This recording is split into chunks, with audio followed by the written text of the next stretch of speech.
So just to let you know, I've already prepped the board, so just a coat of black acrylic paint and take round the edges on this canvas, and then I've mixed some charcoal mica powder in with some clear resin, and I'm just spreading that first layer over the canvas. It's already given me some quite cool effects actually, which is just the charcoal mica powder. It's no special brand, it's just bought from Temu, as well as so's the resin. I am going to start trying some different brands though, because what I have found when I'm doing canvases, is this particular brand of resin that I'm using from Temu seems to create more fish eyes than what I'd like in a finished product. Unless it's got multiple layers. So I'm just getting the torch here, going over the edges, just to make sure the whole canvas is covered.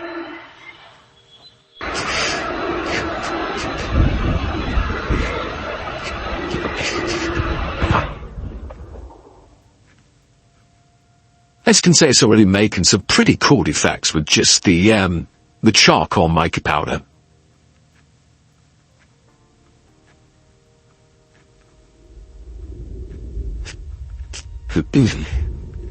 But this first layer is just going to be the backdrop.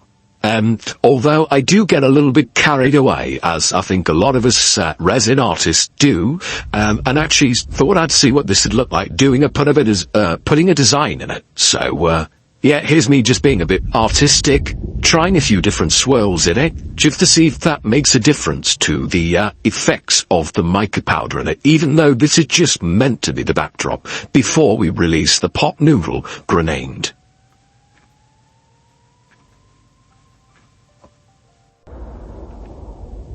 I've also stopped playing music in the background because I had a few comments saying that most of you found that a little bit annoying and would rather just have sort of this style of video with the voiceover. If that's not the case, let me know in comments. We're all about trying to please the subscribers, and the main thing is sharing the knowledge, and that includes the mistakes that we can all learn together on this journey. Just putting the heat gun over it. As you can see though, those effects look really cool. Now unfortunately, as the resin continues to spread and things like that, those effects don't actually tend to stay in. What I have learnt with doing these epoxy canvases though, is if you do it at a late stage when the resin's part set, a lot more of those details actually stay in to the design.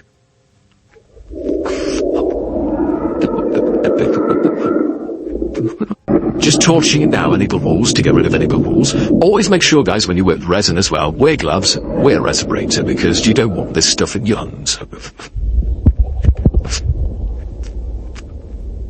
And there we go, essentially that is the canvas. Now I've decided to add a little bit more clear on, just to try and get rid of some of those fish eyes that are already starting to form.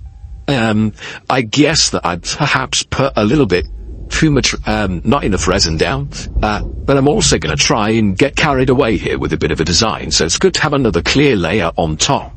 So this is actually the next day after that first layer is cured.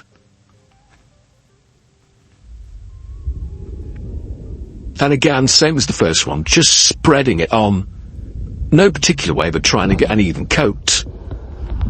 And then I looked at this background and I thought, wow, gold would really pop against the charcoal, and I wanted to see what it would look like. And if it came out really well, I was going to save this as a separate one and then just create another canvas, if you like, for it. So this is where I just got the gold mica powder, started being a little bit artsy-fartsy, as I call it, and putting a few designs in, just trying to put very thin swirls through it, and you'll see this design develop, which I did actually like, but I still chose to use this canvas for the POT noodle pour in the end.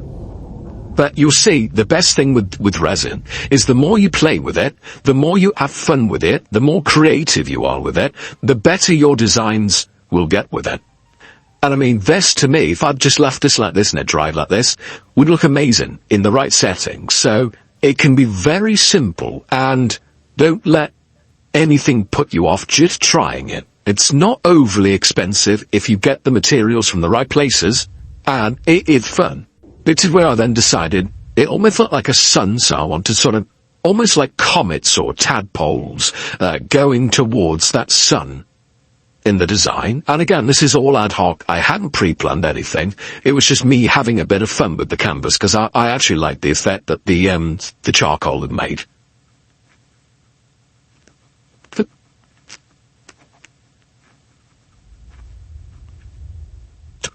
With some of these mica powders, they give you such an amazing colour, and they don't cost an awful lot of money. So if you get them on places like Temu, I think you can get a pack of 20 different colours for around about £15 UK, which is around about $20. And just look at those colours.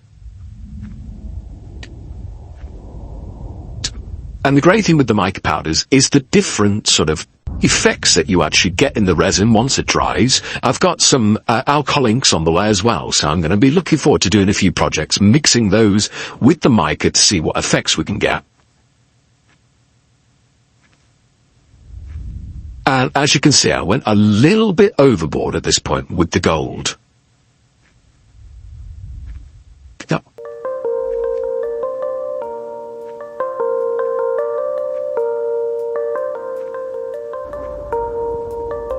As you can see, I love the gold.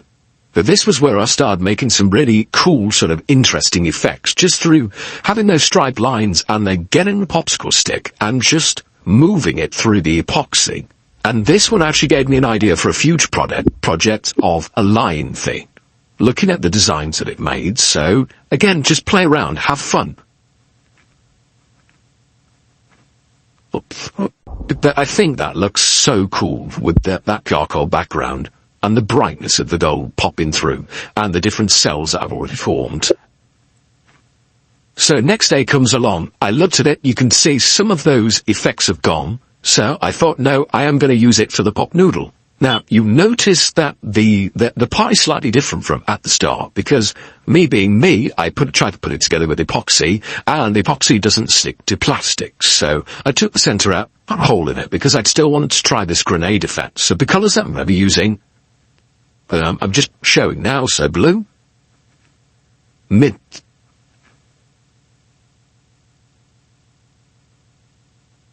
graphite,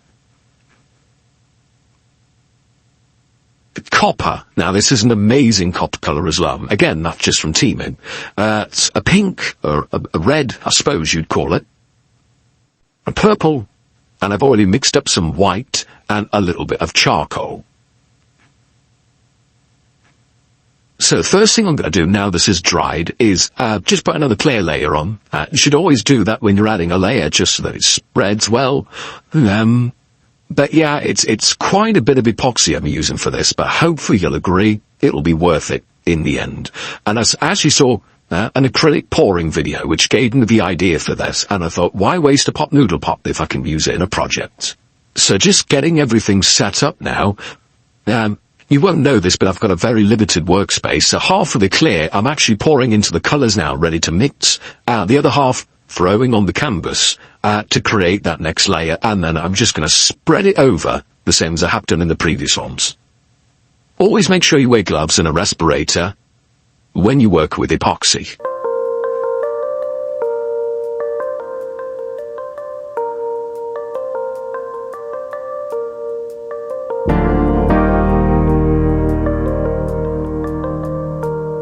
So, unfortunately, we're actually going to lose most of this background because I didn't realise how much of an effect this POT noodle grenade effect it was actually going to have. But I think you'll agree it was worth it in the end. So again, just using the heat gun, going over the epoxy just to heat it up a little bit and spread that thin layer that I've put down. Just mixing those colours. Again, really happy with these mica powders from Temu, guys. So I'm not an affiliate of theirs. If there's a way to get things a little bit cheaper and the products actually work, I will always try and find that way. But again, these colours are really, really rich in colour, and actually they seem to mix quite well.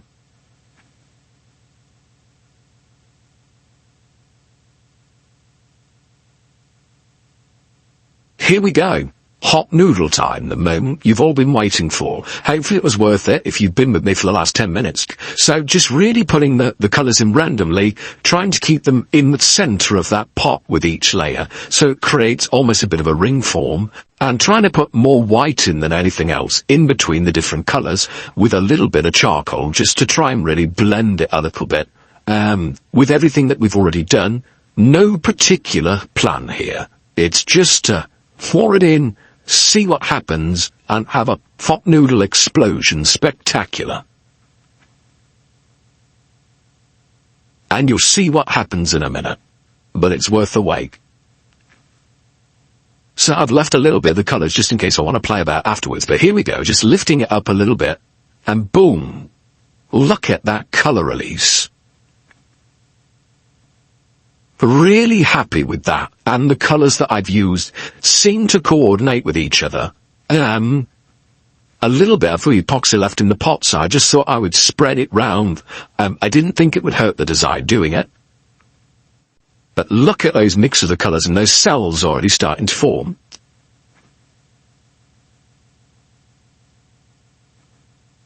And all this is mica powder. There's no alcohol pigments or anything like that. This is just mica powder.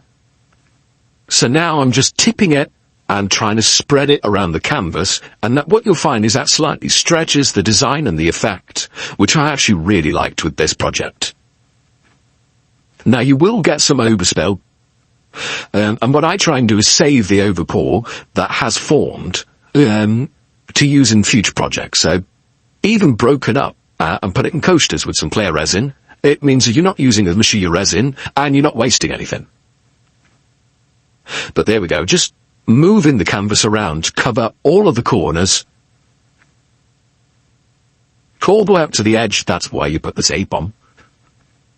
But look at those colours forming. It is always like a metallic rainbow. It really is amazing. And even on the camera, it's probably not showing them the best light, but they are absolutely stunning.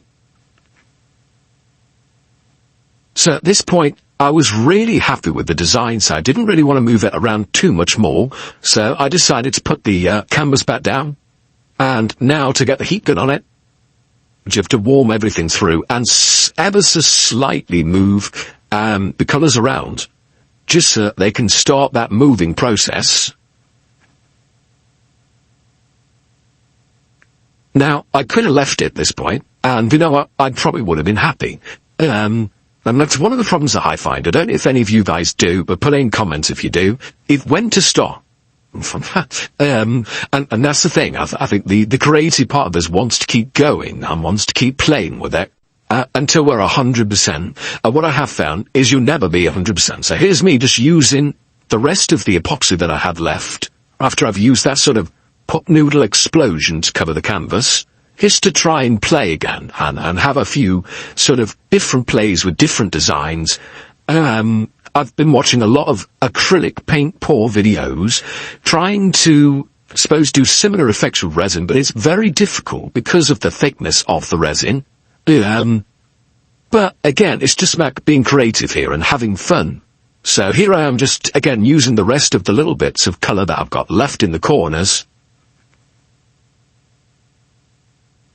And I'm hoping to keep the bulk of it, that lovely background that we've made, that also gets some pretty cool designs from these lines and striations that we've just put on.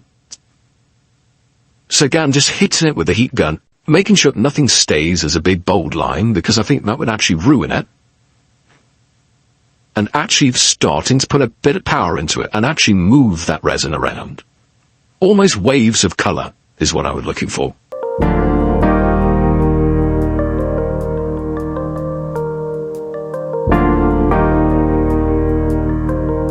Again, this is why you'll find you'll get quite a bit of overpour.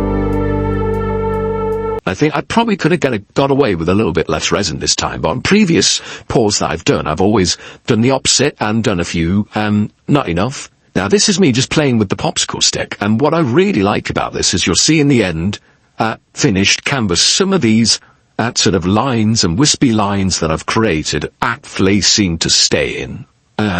Which I'm really happy about, because I think it actually adds to the piece when you actually look at it.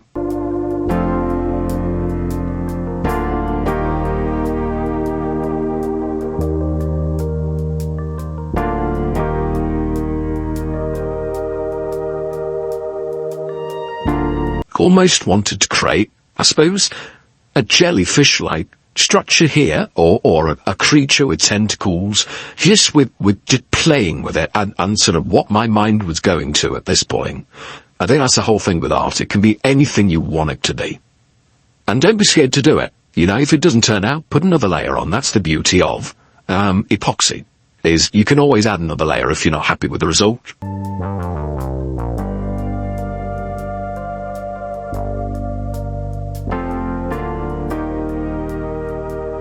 Just adding the last few drops of white as well, and seeing if I could do a bit of a skim to see if that would create any more cells in this corner.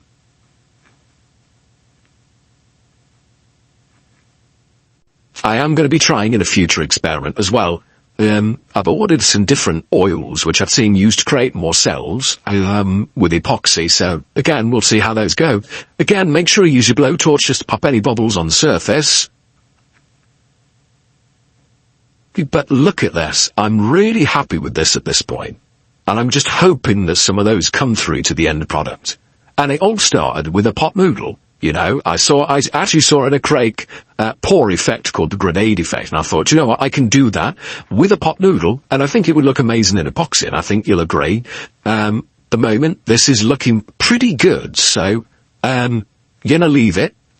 Again, when you do leave these to cure, make sure you've got them in sort of a container where they're not going to get any dust in them. And there we have it, guys. Pretty much the finished product. I'm going to show it you on the wall as well. If you've liked this video, then please stay tuned for more tutorials. If you like epoxy, or if you like wood carving, everything you can do helps, whether it's a comment, whether it's a share, to grow this channel. But there it is, the finished product. Love it. So, again, like and subscribe, and I will see you guys on the next one. And thanks for watching, especially if you stay till the end. Appreciate you all.